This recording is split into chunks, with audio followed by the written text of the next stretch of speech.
என் பேரு கங்கா அப்படின்னு அந்த பேய் அதோட கதையை சொல்ல ஆரம்பிக்குது. நான் இவ்வளோ சந்தோஷமா இருந்தேன் தெரியுமா? என் வாழ்க்கையில் அப்படி ஒரு சந்தோஷத்தை நான் அனுபவிச்சதே இல்லை. நான் எங்க அப்பா அம்மா எல்லாரும் அவ்வளோ சந்தோஷமா இருந்தோம். எங்க அப்பா கூட விளையாண்டுக்கிட்டு எங்க அம்மா கூட சமைச்சுக்கிட்டு அவ்வளோ சந்தோஷமா இருந்தேன்னா, நீ வந்ததுக்கு அப்புறம்தான் என் வாழ்க்கையில கஷ்டமே வந்துச்சு.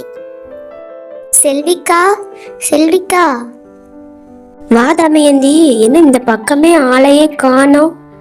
இல்லக்கா, நான் ஊருக்கு போயிருந்தேன், இப்பதான் வந்தேன். அதான் அப்படியே உங்களை பார்த்துட்டு போலான்னு வந்தேன்.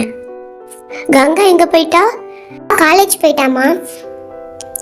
இல்லக்கா, எனக்கு தெரிஞ்ச ஒரு பையன் அவங்க பொண்ணு பார்த்துட்டு இருக்காங்க. நம்ம கங்காவுக்கு நல்லா பொருத்தமா இருப்பா, அதனாலதான் உங்ககிட்ட சொல்லிட்டு போலான்னு வந்தேன்.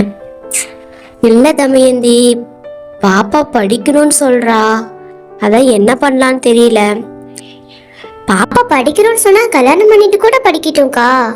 நீங்க என்னன்னு பார்த்துட்டு அண்ணா கிட்ட கேட்டுட்டு சொல்லுங்க, அதுக்கப்புறம் நான் பேசிக்கிறேன் அப்படின்னு தமயந்தி போயிட்டா. அவங்க அம்மாவும் அவங்க அப்பா கிட்ட சொல்றாரு, ஏங்க இந்த மாதிரி தமயந்தி வந்து ஃபோட்டோ காட்டினாங்க, பையன் நல்ல பையனாமா, நல்ல வேலையில் இருக்கானாமா, பாப்பா கல்யாணத்துக்கு அப்புறம் கூட படிக்க வைக்கிறாராமா, என்னங்க பண்றது? நம்மளா கல்யாணம் பண்ணிட்டு போய் வாழ போறோம், அவ தானே கல்யாணம் பண்ணிட்டு போறா. அவளுக்கு விருப்பம்னா மட்டும் கல்யாணம் பண்ணி வைப்போம். நீ எதுவும் அவளை தொந்தரவு பண்ணிட்டு இருக்காத. நான் எங்கெங்க தொந்தரவு பண்ண போறேன்? அவளுக்கு பிடிச்சிருந்தா அவள் கல்யாணம் பண்ணிட்டும், இல்ல படிக்கிறதா இருந்தா படிக்கட்டும். நான் என்ன வேணான்னா சொல்ல போறேன்? சரி சரி, அவளை கூப்பிட்டு எதா இருந்தாலும் கேட்டுக்கோ. சரிங்க. கங்கா கங்கா, எதுக்குமா கூப்பிட்டீங்க? உனக்கு ஒரு வரன் வந்திருக்குமா, கல்யாணம் பண்ணிக்கிறியா?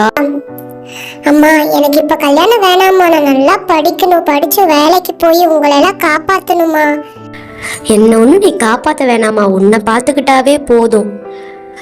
இது நல்ல வரன், நல்ல மாப்பிள்ளை, விட்டா மறுபடியும் வராதுமா, ஜாதகமும் எல்லாம் செட் ஆயிடுச்சுமா. அப்பா, நீங்க என்னப்பா சொல்றீங்க?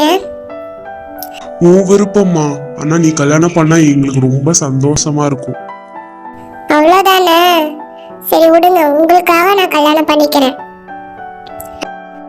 அப்படி ஒரு சம்பவம் முன்னாடி நடக்கும்னு எனக்கு தெரிஞ்சிருந்தா நான் அந்த கல்யாணமே வேண்டான்னு சொல்லியிருப்பேன்.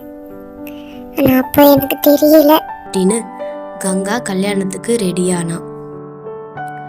கல்யாண வேலையெல்லாம் ஆச்சு. அக்கா, உங்க பொண்ணை கல்யாணம் பண்ணிக்க போற மாப்பிள்ளை மண்டபத்தை விட்டு போறாங்க அக்கா. என்னப்பா சொல்ற? எங்க மாப்பிள்ளை மண்டபத்தை விட்டு போறாராங்க, வாங்க போலாம். மாப்பிள்ள ஏன் மாப்பிள்ள மண்டபத்தை விட்டு போறீங்க? ஏதாவது சொல்லிட்டு போங்க மாப்பிள்ள. ஏதாவது குறை இருந்தா கூட சொல்லிருங்க, நாங்க செஞ்சிடறோம். இப்படி மண்டபத்தை விட்டு போனா எங்க மான மரியாதையெல்லாம் போயிரும் தம்பி. ஏதாவது குறை இருந்தா சொல்லுன்னு சொன்னீங்களே, உங்க பொண்ணுகிட்ட தான் குறை இருக்கு. என்ன தம்பி சொல்றீங்க? உங்க பொண்ணை பத்தின விஷயம் எல்லாமே எனக்கு தெரிஞ்சு போச்சு. அவ காலேஜில் யார் கூட சுத்தினா என்னென்ன பண்ணா எல்லாமே எனக்கு ஒருத்தங்க சொல்லிட்டாங்க, ஆதாரத்தோட காட்டிட்டாங்க. என்ன நீங்க அவங்க கூட சுத்திக்கிட்டு என் கூட கல்யாணம் பண்ணி வைக்கிறீங்களா? எப்படி பொண்ணை வளர்த்து வச்சிருக்கிறீங்க நீங்க? உங்க பொண்ணை ஒழுங்கா வளர்த்த தெரியல, என்ன நீங்க சொல்றீங்களா? ஏதோ குறைனா சொல்லுங்கன்னு. உங்க பொண்ணுக்கிட்ட தான் இருக்கிறது எல்லாமே குறை. இவளை யார் கல்யாணம் பண்ணிக்குவா? இனிமே யாருமே பண்ணிக்க மாட்டாங்க. இப்படிப்பட்ட பொண்ணை நான் பார்த்ததே இல்லை என் வாழ்க்கையில.